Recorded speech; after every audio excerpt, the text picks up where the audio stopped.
La heredera perdida de Alfonso Ferrer.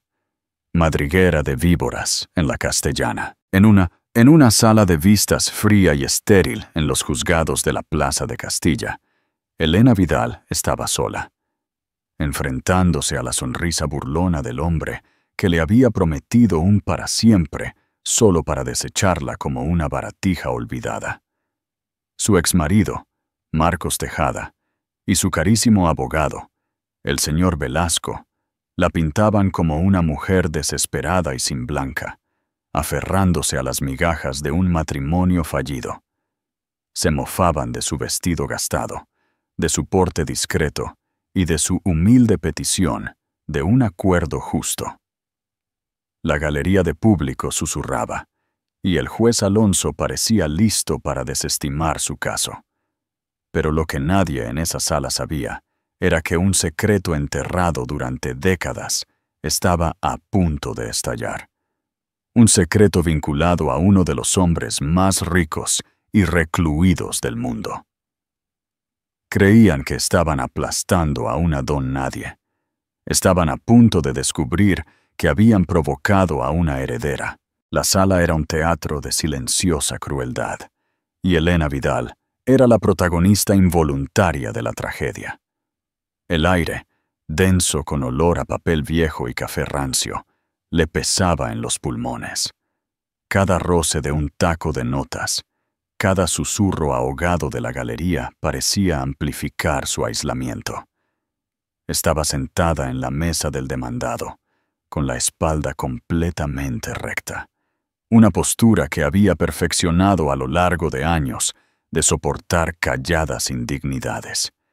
Sus manos, fuertemente entrelazadas en el regazo, eran la única traición a la tormenta que se desataba en su interior. Al otro lado de la pulida división de madera estaba Marcos Tejada, su exmarido. No era solo un hombre, era un monumento a su propio éxito, vestido con un traje a medida que probablemente costaba más que todo el guardarropa de Elena de la última década. A su lado, su abogado, un tiburón llamado señor Velasco, exudaba un aura de confianza depredadora. Formaban un dúo formidable, susurrándose y lanzándole ocasionalmente miradas de desprecio engreído. «Señora Vidal», comenzó el señor Velasco, con la voz como un arma sedosa. «¿Está usted solicitando el 50% de los activos del señor Tejada acumulados durante sus 12 años de matrimonio? ¿Es eso correcto?» La abogada de Elena, una defensora de oficio joven, seria, pero claramente superada, Sara Jiménez, le hizo un gesto para que hablara. Elena se aclaró la garganta, el sonido apenas un susurro. Y eso es lo que establece la ley. Una oleada de risas condescendientes provino del lado de Marcos. Velasco sonrió con suficiencia. La ley prevé una distribución justa y equitativa, señora Vidal. Lo que estamos aquí para determinar es qué contribuyó usted precisamente a la acumulación de esos activos. Dejó que la palabra contribuyó flotara en el aire, goteando insinuación. Marcos había fundado su consultoría tecnológica, Tejada Innovación, 7 años después de su matrimonio. Siempre le había dicho a Elena que era su proyecto, su genialidad. Ella había tenido 2 trabajos en esos primeros años, camarera de día y limpiadora de noche, para mantener a flote su pequeño piso de alquiler mientras él perseguía su sueño. Había tecleado sus propuestas de negocio, preparado café para sus sesiones nocturnas de código y había sido el pilar silencioso y de apoyo sobre el que él construyó su imperio. «Apoyé a mi marido», dijo Elena, su voz ganando una pizca de fuerza.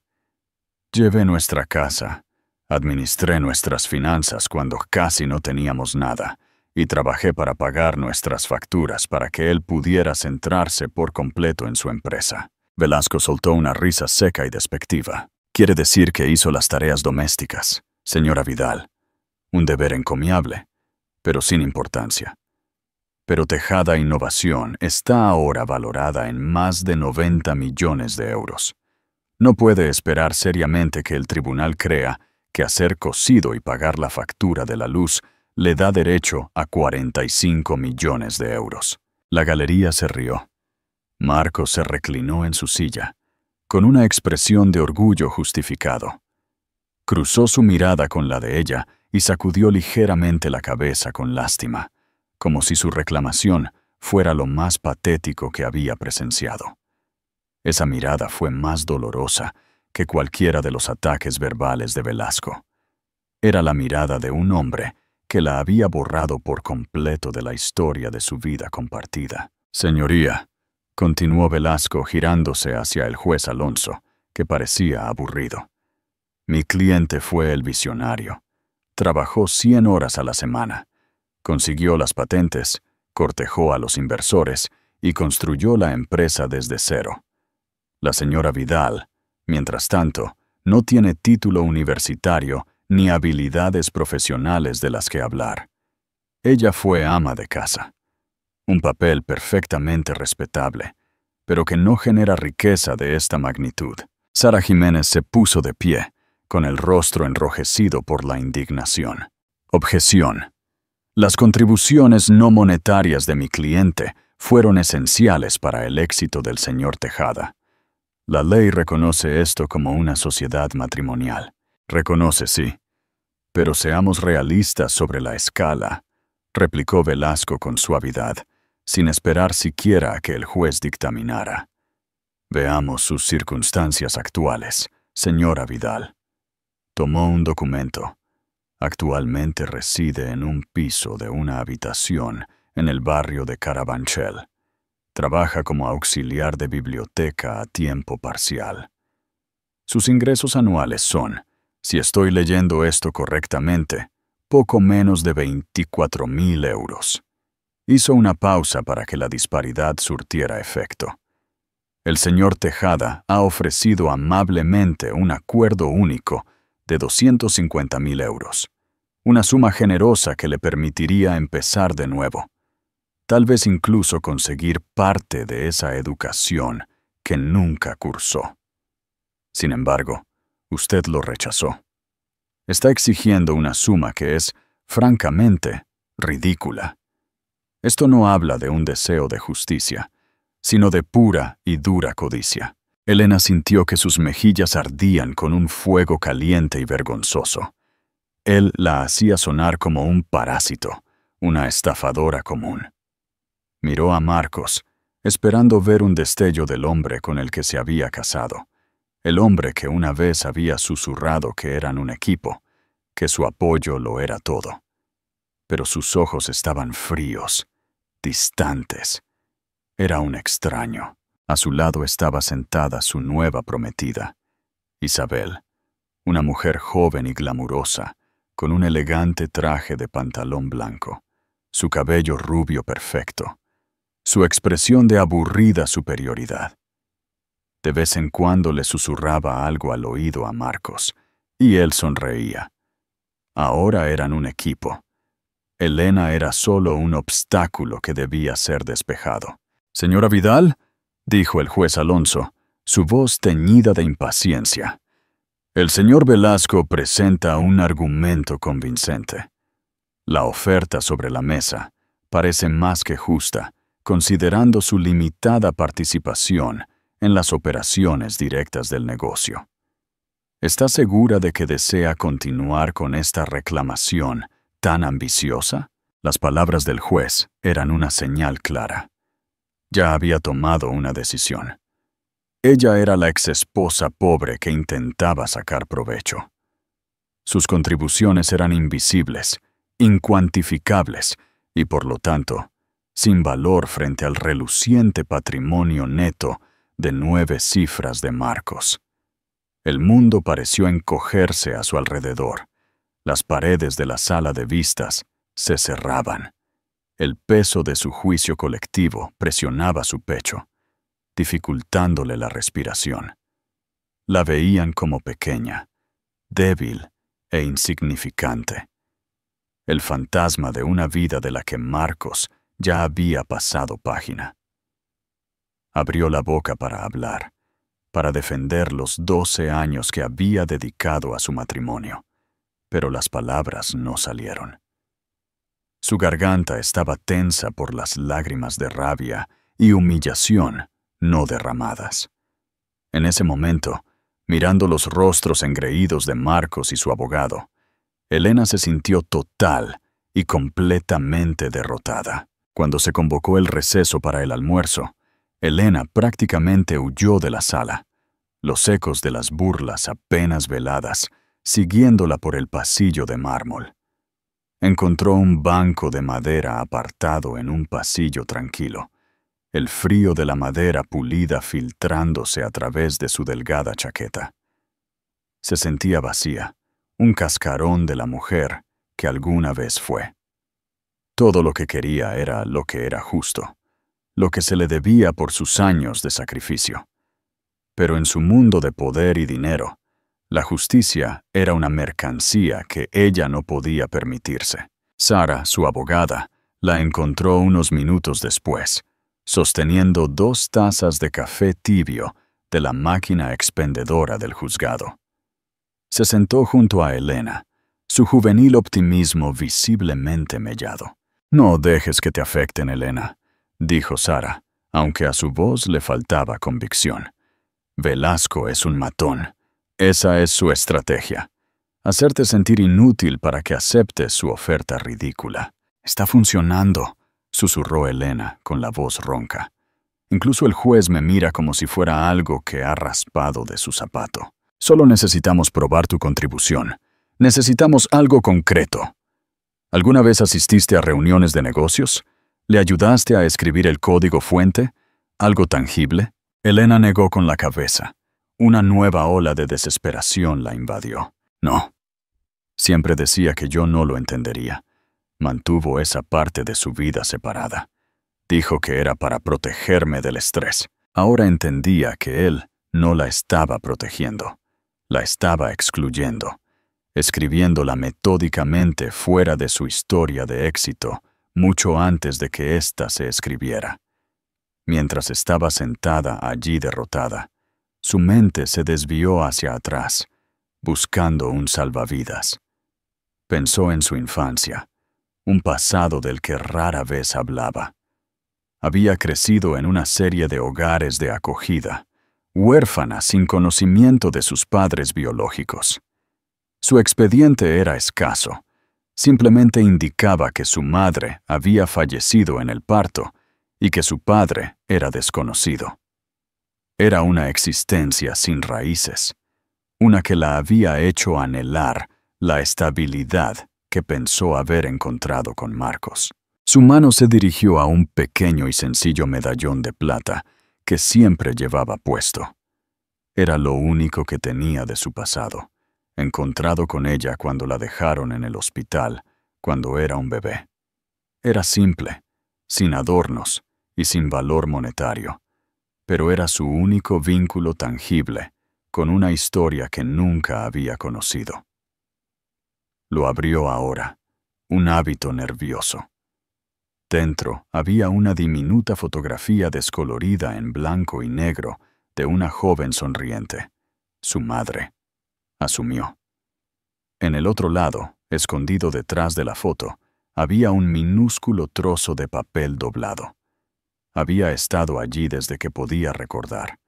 Lo había mirado cientos de veces a lo largo de los años. Llevaba un único nombre escrito con elegancia: Alfonso Ferrer. El nombre no significaba nada para ella. Había intentado buscarlo hace años, pero Alfonso Ferrer arrojó miles de resultados. Era un callejón sin salida, un fantasma olvidado. Era solo otro misterio en una vida definida por ellos. Justo cuando estaba a punto de cerrar el medallón, un hombre con un traje gris, impecablemente cortado, se detuvo al final del pasillo. No era un abogado ni un funcionario judicial. Llevaba un maletín de cuero caro y se movía con un aire de tranquila autoridad que estaba completamente fuera de lugar en el monótono juzgado. Había estado sentado en la parte de atrás de la galería toda la mañana, observando los procedimientos con una inquietante inmovilidad. Sus ojos, agudos e inteligentes, se cruzaron con los de Elena por un instante fugaz. No había lástima en su mirada, solo una evaluación fría y calculadora. Luego se dio la vuelta y se fue. Elena no pensó en ello, desestimándolo como otro espectador más en el espectáculo público del desmoronamiento de su vida. La sesión de la tarde comenzó, y fue aún más brutal que la mañana. Velasco llamó a un analista financiero al estrado, quien desmanteló sistemáticamente cualquier derecho que Elena pudiera tener sobre el crecimiento de la empresa, presentando gráficos y cifras que la pintaban como una no entidad financiera. Entonces, en su opinión experta, concluyó Velasco, ¿cuál fue la contribución financiera directa de la señora Vidal a la valoración de 90 millones de euros de Tejada Innovación?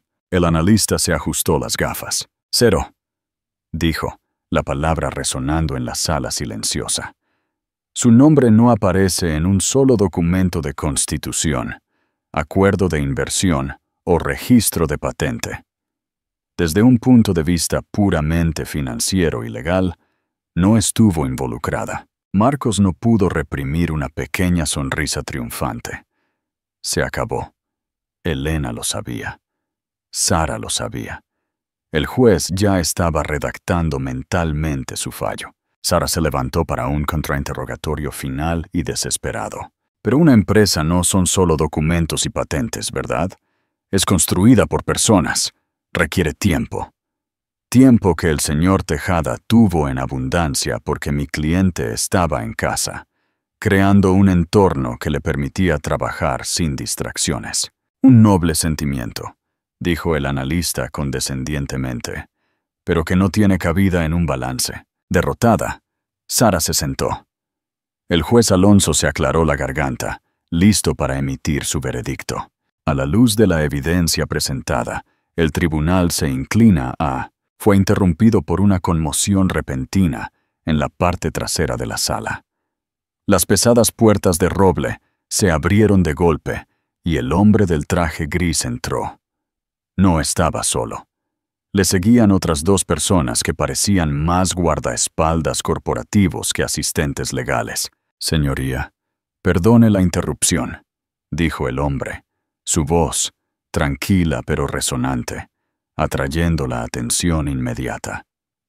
Mi nombre es Julián Cortés. Soy asesor principal de Ferrer Global Enterprises.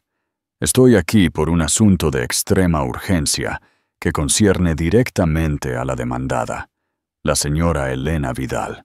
Un murmullo recorrió la sala. Ferrer Global Enterprises no era solo una empresa. Era un legendario conglomerado multimillonario con intereses en todos los rincones del mundo. Era propiedad del multimillonario más esquivo y poderoso del planeta, un hombre tan recluido que no había sido fotografiado en más de 30 años, Alfonso Ferrer. El corazón de Elena se detuvo. Escuchó el nombre y la sangre se le heló. Alfonso Ferrer, el nombre de su medallón. El juez Alonso, visiblemente nervioso por la intrusión inesperada y de alto perfil, tartamudeó. Señor Cortés, esto es un procedimiento privado de divorcio. No veo qué asunto podría tener Ferrer Global aquí.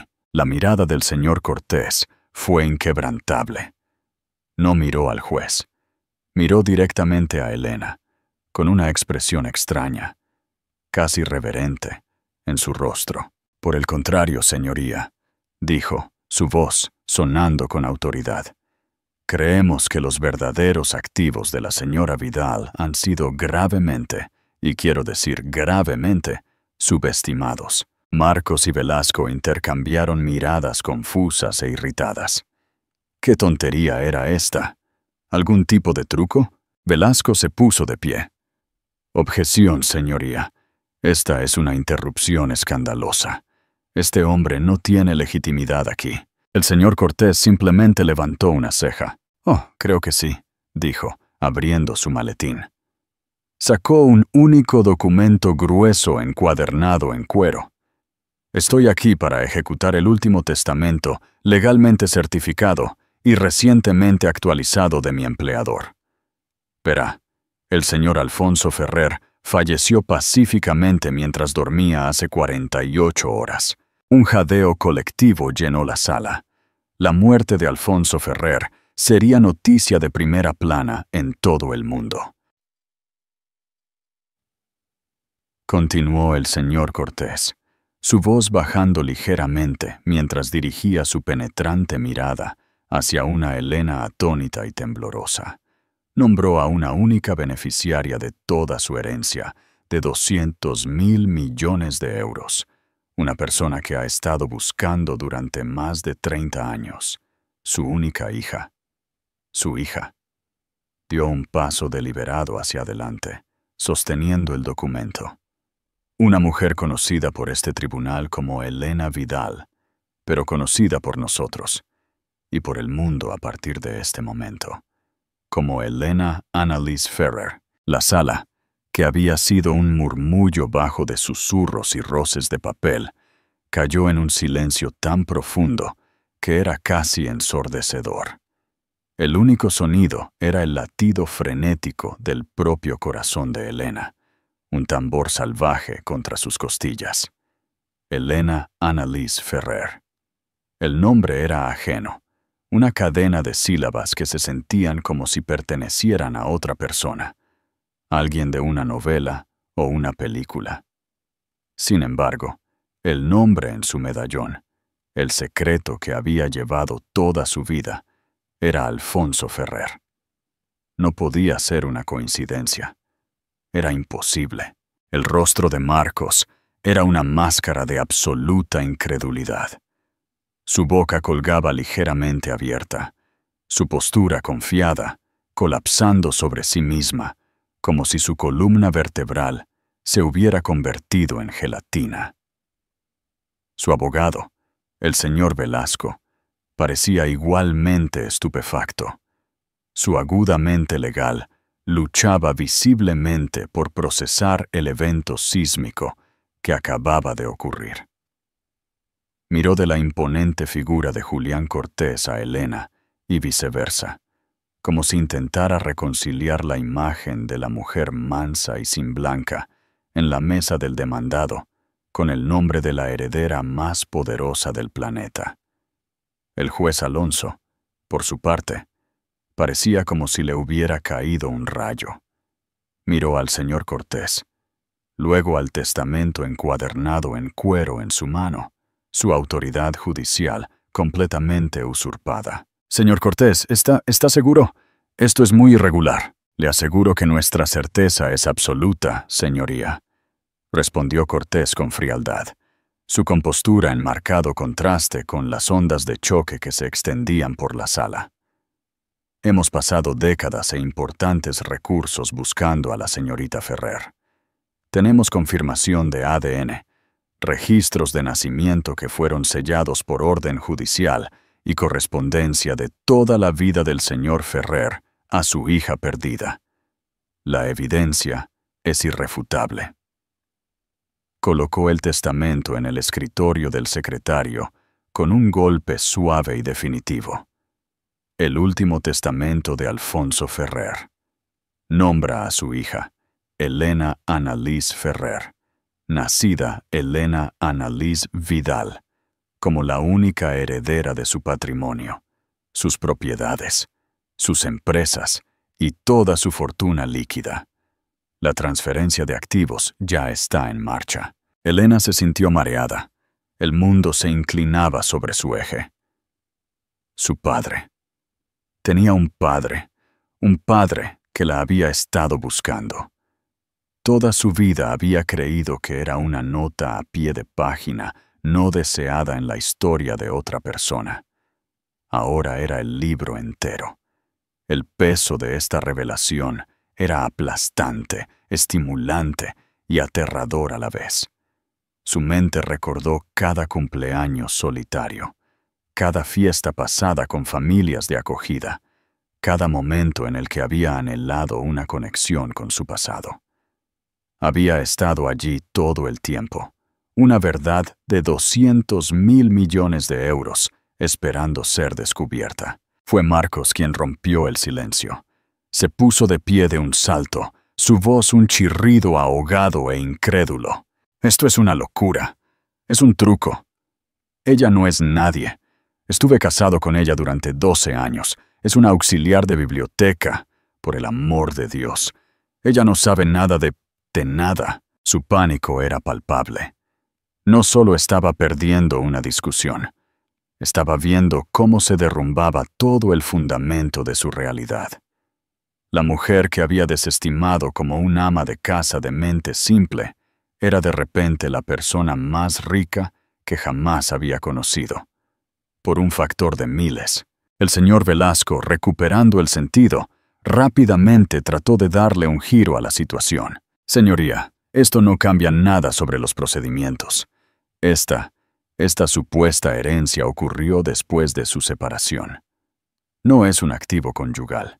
La oferta de mi cliente de 250.000 euros sigue en pie. De hecho, es incluso más generosa ahora, ya que la señorita Vidal claramente ya no la necesita. Estaba tratando de salvar la situación, de enmarcarlo como una victoria, pero su voz era tensa.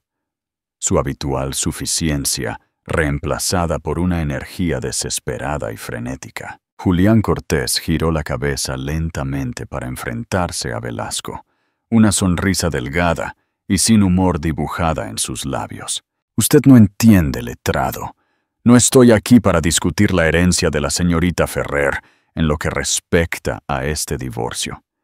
Estoy aquí para discutir los activos que ya eran suyos durante el matrimonio. Una nueva ola de confusión recorrió la sala. ¿De qué está hablando?, exigió Marcos, con la voz quebrándose. Los ojos de Cortés brillaron con fría precisión. Aunque el señor Ferrer no pudo localizar a su hija durante muchos años, nunca dejó de proveer para ella. En su 18º cumpleaños, estableció un fideicomiso ciego a su nombre, el Fondo EAB. Ha estado depositando fondos en él en cada cumpleaños y en cada fiesta importante desde entonces. El fideicomiso fue administrado por nuestra firma, con instrucciones de hacer crecer el capital hasta que fuera encontrada. Hizo una pausa, dejando que la información calara. A partir de esta mañana, ese fideicomiso ciego, que legalmente pertenecía a Elena Vidal, ahora Ferrer, durante la totalidad de sus 12 años de matrimonio con el señor Tejada, está valorado en aproximadamente 780.000 de euros. El sonido que hizo Marcos fue un jadeo ahogado. El rostro de Velasco se puso blanco como una sábana. de euros. Un activo conyugal. Un activo del que Elena no había sido consciente, pero que era legalmente suyo. La implicación era clara y devastadora. Según las mismas leyes de distribución equitativa sobre las que Velasco había estado sermoneando con tanta suficiencia, Marcos no se estaba divorciando de una pobre auxiliar de biblioteca. Se estaba divorciando de una mujer que durante los últimos 12 años había sido multimillonaria, y él no tenía derecho legal a nada de ese dinero, mientras que ella tenía derecho a la mitad de su empresa de 90.000 de euros. La ironía era tan espesa que asfixiaba. Velasco, el maestro de la maniobra legal, acababa de recibir un jaque mate de un fantasma. Así que, como verá, letrado, continuó Cortés, su voz goteando hielo, no estamos aquí para pedir más al señor Tejada. De hecho, estamos aquí para hacerle una oferta. Dirigió su mirada a Elena, quien todavía intentaba procesar la enormidad de lo que estaba sucediendo. Su vida estaba siendo reescrita, frase por frase, justo ante sus ojos. Señorita Ferrer, dijo Cortés. Su tono se suavizó con respeto.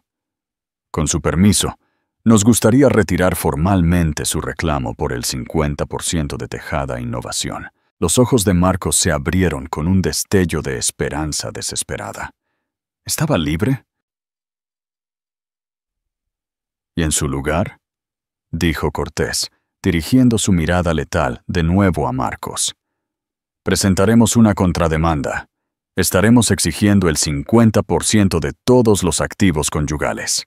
Eso incluye la empresa de 90.000 tantos de euros del señor Tejada y, por supuesto, el fideicomiso de 7.000 de euros de la señorita Ferrer. Creemos que la parte justa y equitativa del señor Tejada del patrimonio conyugal total asciende a aproximadamente 400.000 de euros. Estamos preparados para extenderle un cheque hoy. La sala estalló. Marcos Tejada, el hombre que se había burlado de su esposa por ser pobre, acababa de recibir una oferta que lo convertiría en uno de los hombres más ricos de la ciudad. Pero no era una victoria, era la humillación máxima. Todo su imperio de 90.000 de euros era ahora solo un error de redondeo en las finanzas de su exesposa. Había pasado todo el día tratando de estafarla para no darle un acuerdo justo, solo para descubrir que él era el que había estado viviendo en la ignorancia. Un pordiosero casado con una princesa. Elena finalmente levantó la vista. Sus ojos se encontraron con los de Marcos. El miedo, la confusión, la vergüenza. Todo se había ido. En su lugar había una fuerza tranquila y silenciosa que no había sentido en años. La dinámica de poder no solo había cambiado, había sido aniquilada. Ella lo vio por lo que era, un hombre pequeño hecho temporalmente grande por el dinero, ahora completamente empequeñecido por un poder que no podía comprender. El desmoronamiento de sus mentiras fue completo. El desmoronamiento de su nueva vida acababa de comenzar. Las consecuencias inmediatas en la sala de vistas fueron caóticas.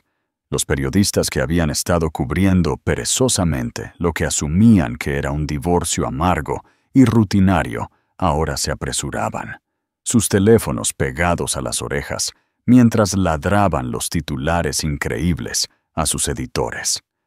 La muerte de Alfonso Ferrer fue una historia monumental. El descubrimiento de su heredera secreta en un juzgado de divorcios provincial era el tipo de giro sensacionalista que dominaría el ciclo de noticias durante semanas. El juez Alonso, con un aspecto completamente abrumado, suspendió apresuradamente los procedimientos del día, citando las circunstancias extraordinarias e imprevistas. Marcos estaba congelado en su sitio, su rostro de un tono pálido espantoso.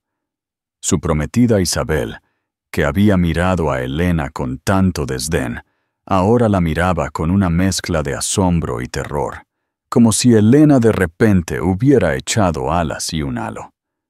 Isabel lentamente comenzó a alejar su silla de Marcos, un acto silencioso e instintivo de distanciarse de un hombre cuyo mundo acababa de implosionar. El señor Velasco, generalmente tan elocuente y sereno, estaba tartamudeando, tratando de presentar una serie de objeciones incoherentes que el señor Cortés descartó con desdén sin esfuerzo. A su cliente se le ofrecen 420 millones de euros, letrado. Le aconsejaría que lo acepte antes de que la señorita Ferrer cambie de opinión. Elena fue escoltada fuera de la sala de vistas por el equipo de seguridad de Cortés, que se movió con eficiencia practicada, protegiéndola del repentino aluvión de cámaras que destellaban y preguntas a gritos. La condujeron no de vuelta al pasillo monótono, donde había llorado hacía solo una hora, sino a una cámara privada reservada para los jueces. Dentro, Julián Cortés estaba esperando. «Señorita Ferrer», dijo, su voz ahora suave, «sé que esto es mucho para asimilar. Tenemos un coche esperando para llevarla a donde necesite ir. También hemos asegurado una suite para usted en el Hotel Grand Meliá Phoenix, bajo un nombre seguro. Elena se hundió en un lujoso sillón de cuero, sus piernas finalmente cediendo. Mi padre, Alfonso Ferrer. ¿Por qué no? ¿Por qué no lo sabía? El porte profesional de Cortés se suavizó, revelando un atisbo del hombre que había servido a su empleador con lealtad durante décadas. Lo intentó, Elena. Se lo prometo. Lo intentó. Explicó la historia en trazos breves y compasivos. Su madre, Annalise, fue el amor de la vida de Alfonso, una brillante historiadora de arte. Habían mantenido su relación en privado, lejos de las miradas indiscretas del mundo que seguía a un hombre de su talla. Annalise había muerto por complicaciones durante el parto. En su dolor, Alfonso había sido traicionado. Un pariente lejano y celoso, al que se le había confiado el cuidado del bebé mientras él hacía los arreglos funerarios, había entregado maliciosamente a la pequeña Elena al sistema estatal, diciéndole a Alfonso que la niña también había fallecido. «Creyó que usted se había ido durante 5 años», dijo Cortés, su voz pesada con el peso de la vieja tragedia. No fue hasta que el pariente hizo una confesión en el lecho de muerte que Alfonso se enteró de la verdad. Usted estaba viva, pero se había perdido en el sistema de acogida. Su nombre había cambiado.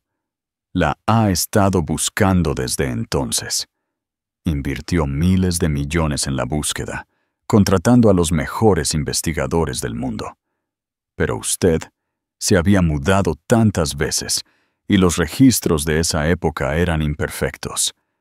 Estuvimos cerca varias veces, pero siempre llegábamos un paso tarde. Las lágrimas corrían por el rostro de Elena, no de tristeza, sino de una profunda y estremecedora sensación de conexión. Ella no fue un accidente o un inconveniente. Fue amada. Había sido buscada. Finalmente la encontramos hace 3 meses, continuó Cortés. Confirmamos que era usted. El señor Ferrer estaba radiante de alegría. Estaba planeando cómo acercarse a usted, cómo explicarlo todo. No quería asustarla. Estaba terminalmente enfermo, Elena. Lo había estado durante algún tiempo. Estaba tratando de aguantar lo suficiente para conocerla en persona. La voz de Cortés se quebró ligeramente. Lo siento mucho. Su mayor arrepentimiento fue que se quedó sin tiempo. Mientras tanto, de vuelta en la ahora vacía sala de vistas, Marcos finalmente salió de su trance. El shock estaba desapareciendo, reemplazado por una rabia venenosa y enloquecedora. Ella lo sabía. Siseó a Velasco, su voz baja y peligrosa. Todo ese teatro, la bibliotecaria tímida, la víctima. Ella lo sabía todo el tiempo. Me estaba utilizando. Marcos, eso es imposible, razonó Velasco, aunque estaba sudando a través de su costosa camisa. Cortés dijo que solo la encontraron hace 3 meses. Ni siquiera la habían contactado todavía. Parecía tan choqueada como nosotros. No seas ingenuo, escupió Marcos, con el rostro contorsionado. Esto es una trampa. Esta es su venganza, hacerme parecer un tonto, poniendo ese dinero delante de mí. 400 millones de euros.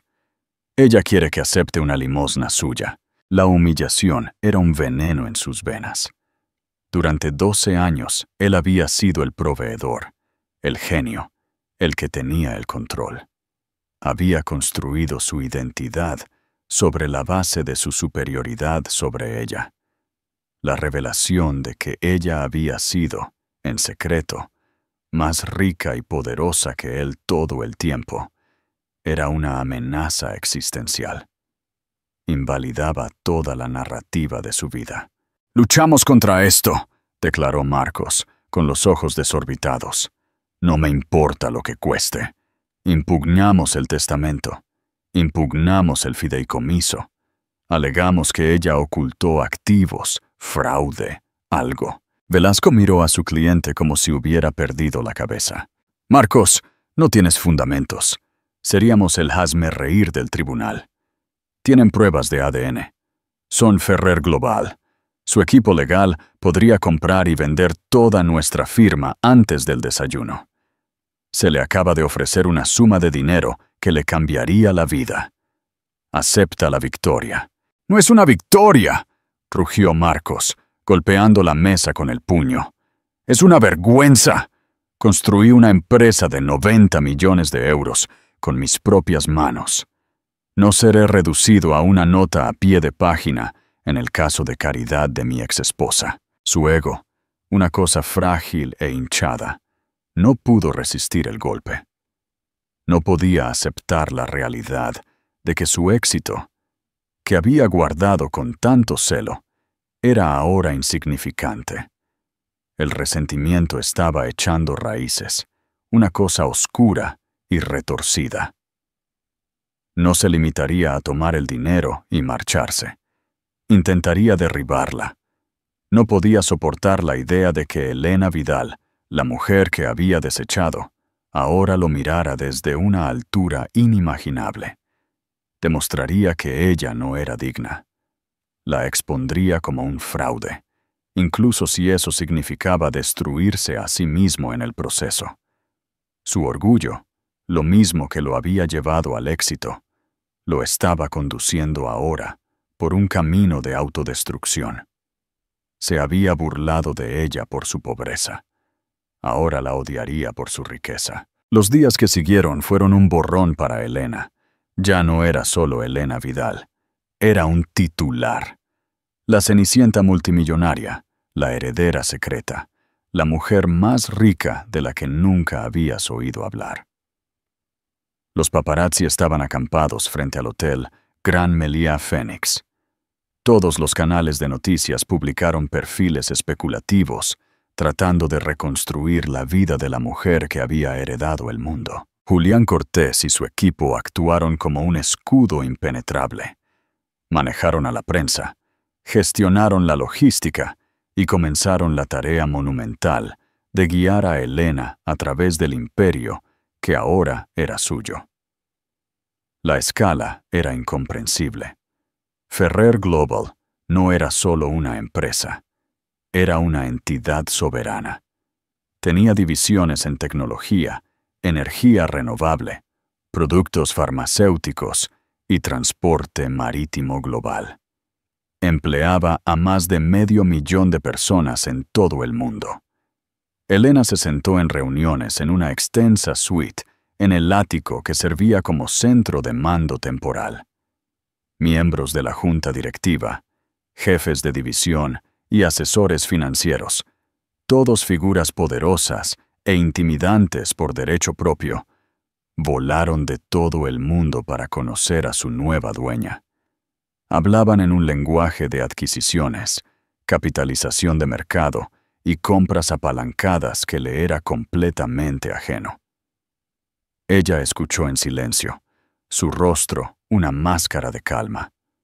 Pero por dentro se estaba ahogando. Se sentía como una impostora, una auxiliar de biblioteca, a la que accidentalmente se le habían dado las llaves de un reino que no sabía cómo gobernar. El peso de su nuevo nombre, su nueva identidad, se sentía más pesado que cualquier corona. Una tarde, después de un agotador día de 12 horas de informes financieros, Julián Cortés la encontró de pie junto a la ventana panorámica, mirando el brillante paisaje urbano de Madrid. «Es mucho para asimilar», dijo suavemente. «Siento que lo voy a romper», confesó Elena. Su voz, apenas un susurro. «Todo esto, todo lo que él construyó. No sé nada sobre cómo dirigir una empresa, y mucho menos esto». «Él lo sabía», dijo Cortés. «Alfonso no era un sentimental, Elena. Era un pragmático. No te dejó su fortuna porque fueras su hija. Te la dejó porque creía que tenías el carácter para manejarla». Elena se giró de la ventana, con una mirada de escepticismo en su rostro. «¿Qué carácter? Él no me conocía». «Él sabía más de lo que crees», respondió Cortés. Señaló una gran caja sellada en el rincón de la habitación. Te dejó estas cosas, sus efectos personales de su estudio privado. Más tarde esa noche, a solas, Elena finalmente abrió la caja. Dentro no había archivos de negocios o trofeos, sino cajas de libros, discos de vinilo gastados y álbumes de fotos. Y encima de todo, había una serie de gruesos diarios encuadernados en cuero. Era la letra de su padre. Abrió el primero. Comenzó 5 años después de que ella naciera, el día que se enteró de que estaba viva. Me dijeron que mi Elena se había ido. Hoy me enteré de que era mentira. Está ahí fuera en alguna parte.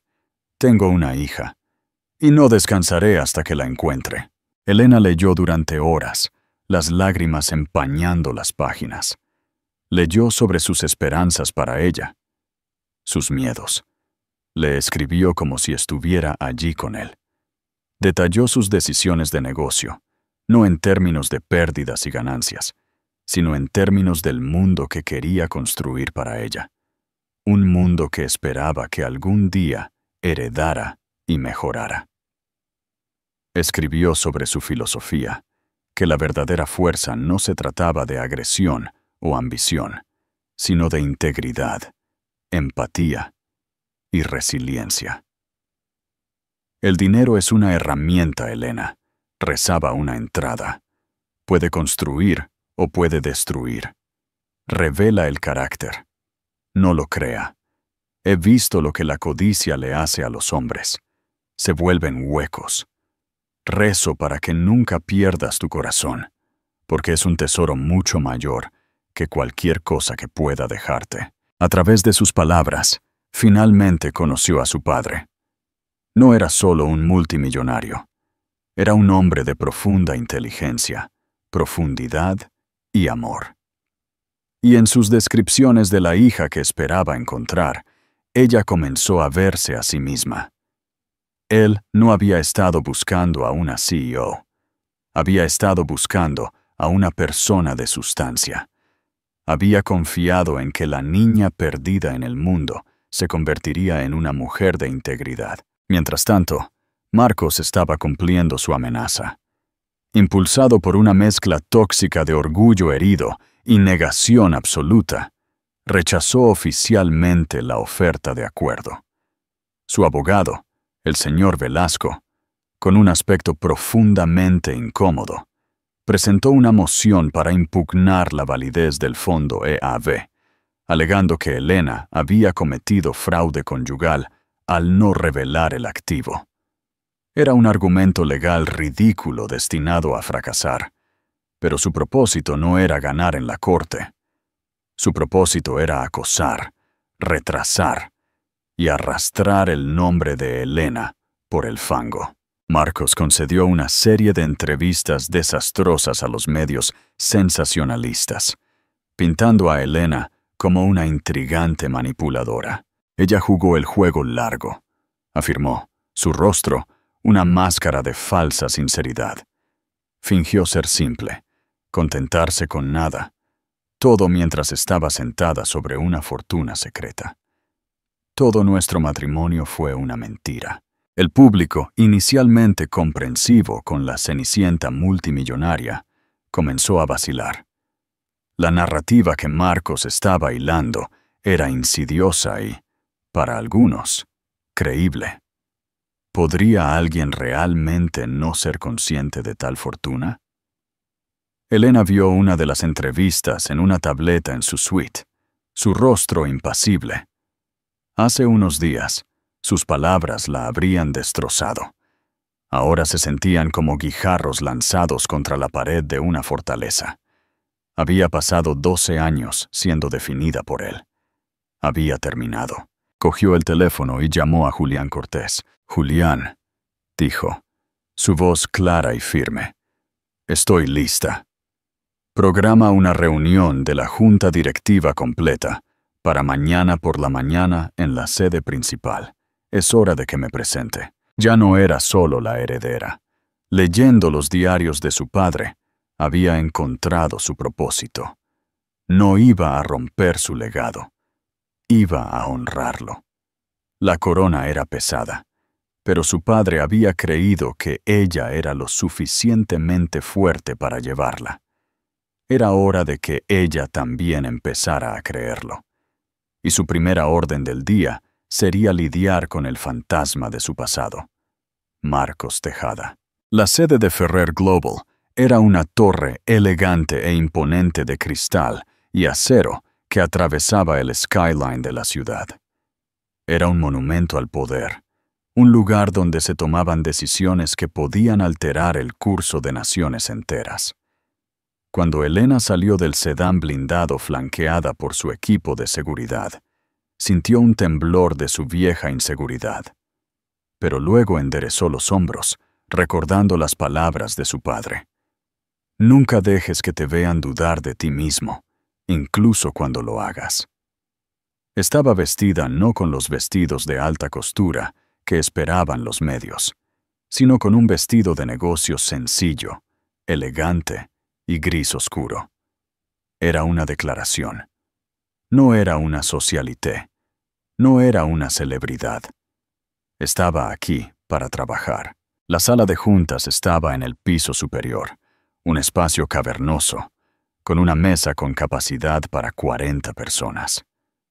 Toda la junta ejecutiva estaba reunida, una colección de las mentes más brillantes y despiadadas del mundo corporativo. La observaron con una intensidad de halcón mientras entraba. Julián Cortés a su lado. La estaban evaluando, midiéndola, preguntándose si el imperio que Alfonso Ferrer había construido estaba ahora en manos de una aficionada débil y no cualificada. Elena caminó hacia la cabecera de la mesa, a la silla que había sido de su padre. No se sentó. Se puso de pie, sus manos descansando ligeramente en el respaldo de la silla, y miró a cada miembro de la junta a los ojos. «Buenos días», comenzó. Su voz tranquila y mesurada, amplificada ligeramente por la acústica oculta de la sala. «Mi nombre es Elena Ferrer. Sé que muchos de ustedes tienen preguntas. Han dedicado sus carreras a esta empresa, a mi padre. Se preguntan sobre el futuro, sobre mí». Hizo una pausa, dejando que el silencio se instalara. «Yo no pedí esto. No esperaba esto. No soy mi padre. No tengo su experiencia o su genio singular. No pretenderé tenerlo. Durante los últimos 12 años fui esposa, ama de casa y auxiliar de biblioteca. Mi vida era pequeña y en su mayor parte estaba contenta con eso». Algunos de los miembros de la junta intercambiaron miradas incómodas. Este no era el discurso de visionaria segura que esperaban. «Pero en la última semana», continuó Elena, su voz ganando un nuevo filo de acero, «he estado leyendo los diarios de mi padre. He aprendido sobre el hombre que fue, no solo el titán de la industria que ustedes conocieron. He aprendido sobre sus principios. Él construyó esta empresa no solo para acumular riqueza, sino para innovar, para resolver problemas, para construir un mundo mejor.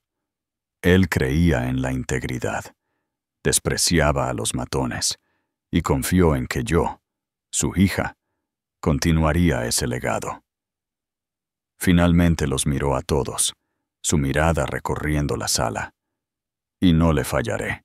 Su tono cambió, volviéndose agudo y decisivo, lo que me lleva a mi primer acto oficial como dueña de esta empresa.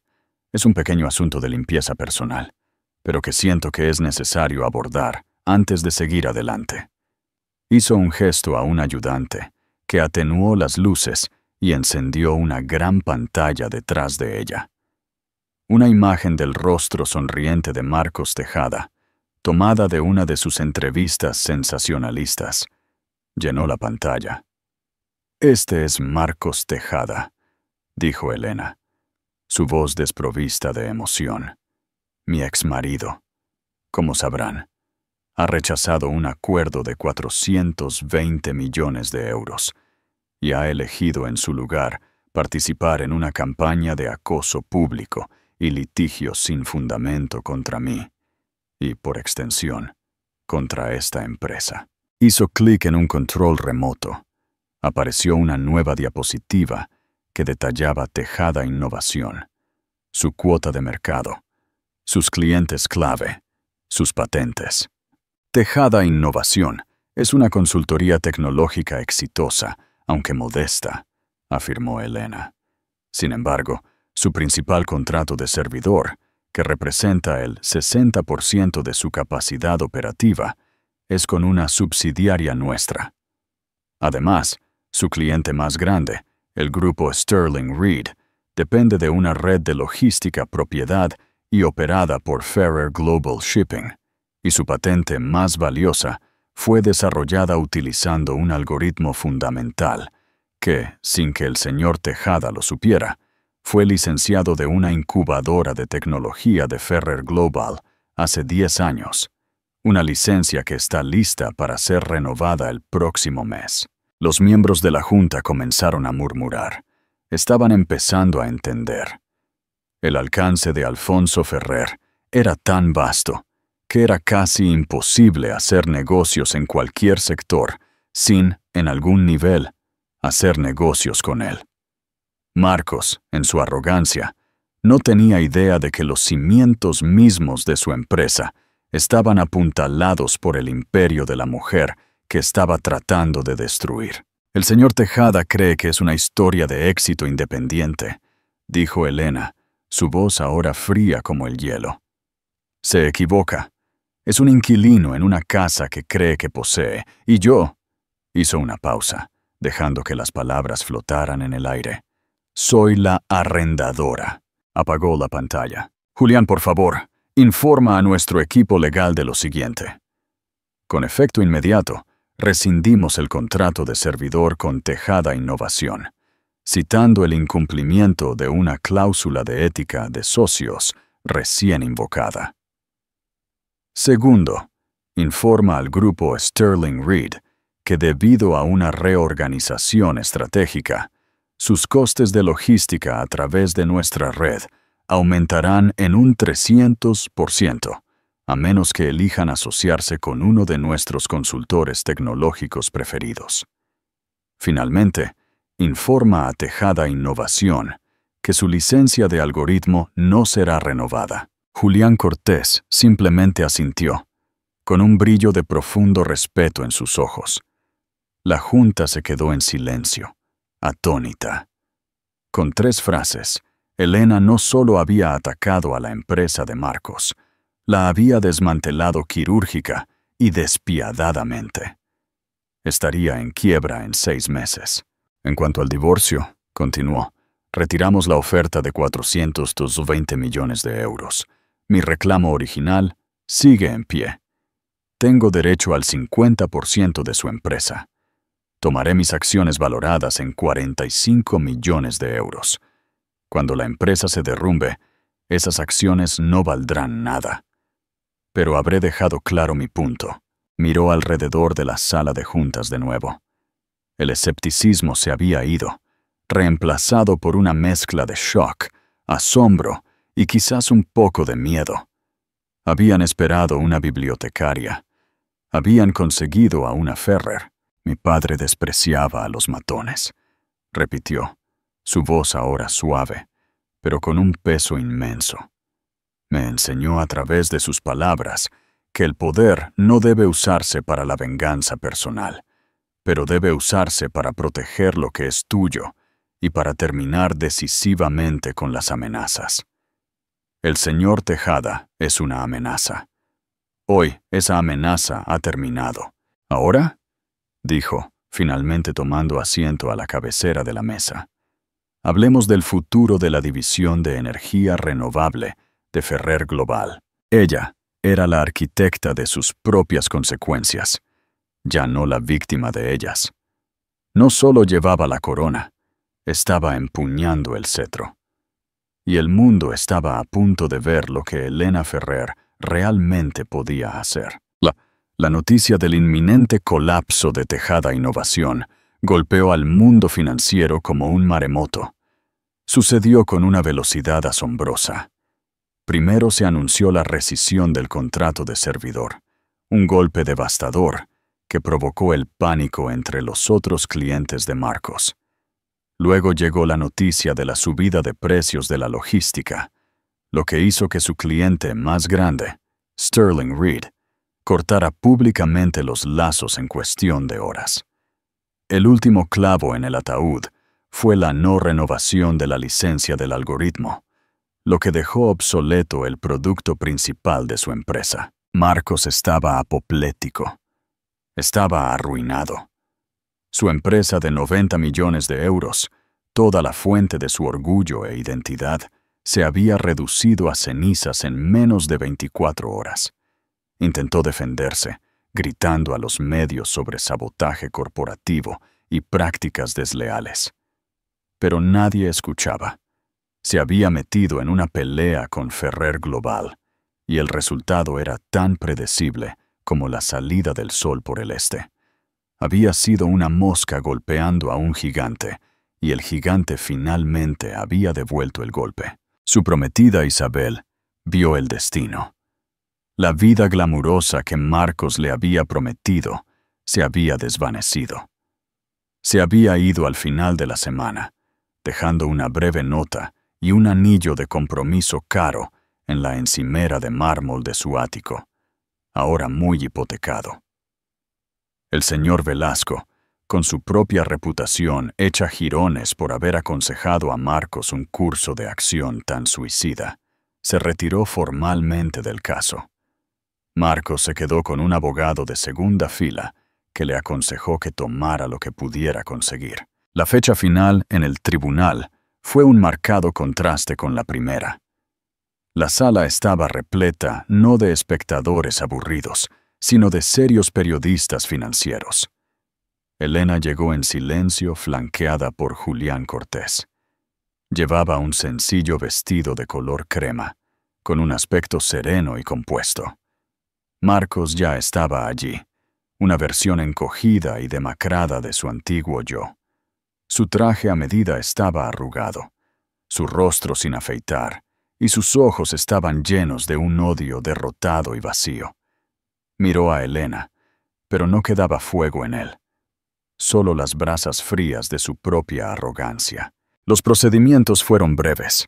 El nuevo abogado de Marcos aceptó dócilmente el reclamo original de Elena, el 50% de los activos de Tejada Innovación. El juez, que ahora mostraba a Elena un nivel de deferencia casi cómico, aprobó rápidamente el acuerdo. Un analista financiero presentó la valoración actual de la empresa. Después de los contratos cancelados y la pérdida de propiedad intelectual, la empresa se estaba ahogando en deudas. Su valor neto era de 3 millones de euros negativos. La participación del 50% de Elena era una deuda de 1,5 millones de euros. Su abogada, una socia principal del equipo legal de Ferrer Global, se puso de pie esta vez. Señoría, mi cliente, la señorita Ferrer, en una muestra de buena fe y un deseo de cerrar este capítulo, ha decidido condonar generosamente la mitad de la deuda del señor Tejada. Fue el golpe final, más silencioso y devastador.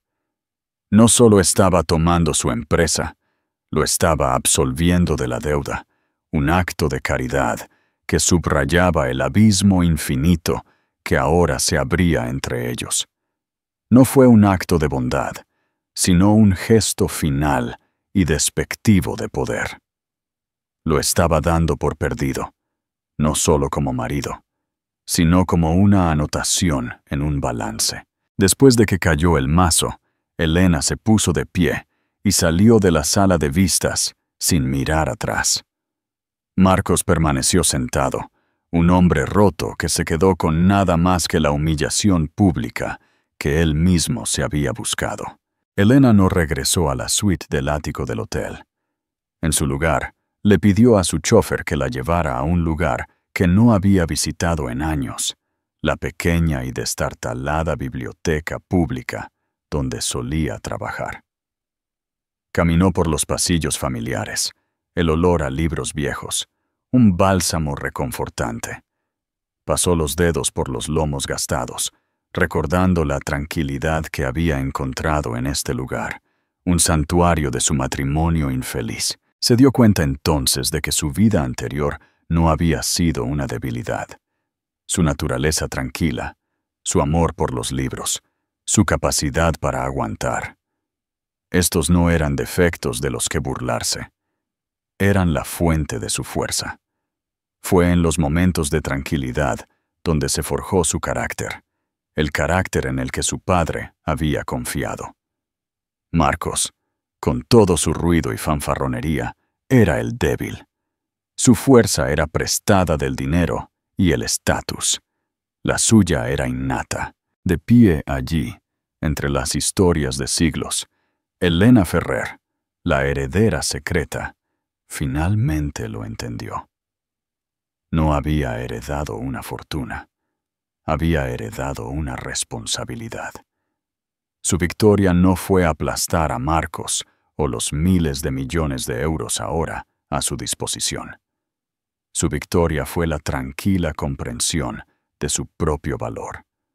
Un valor que había estado allí todo el tiempo, escondido a plena vista, esperando a que ella finalmente lo reclamara. Su nueva vida no se trataba del dinero o el poder. Se trataba de honrar a un padre que nunca había conocido convirtiéndose en la mujer que él siempre creyó que era. El viaje de Elena de saco de boxeo en un juzgado a potencia global sirve como un poderoso recordatorio de que la verdadera fuerza no siempre es ruidosa. A menudo se encuentra en la tranquila dignidad de aquellos que son subestimados, en la resiliencia de un espíritu que se niega a ser quebrado. Marcos Tejada vio a su esposa como un accesorio de su éxito, fácilmente desechado y reemplazado.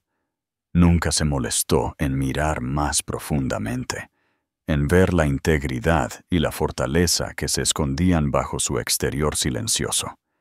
Al final, no fue derrotado por su dinero. Fue derrotado por su carácter, precisamente lo que a él le faltaba.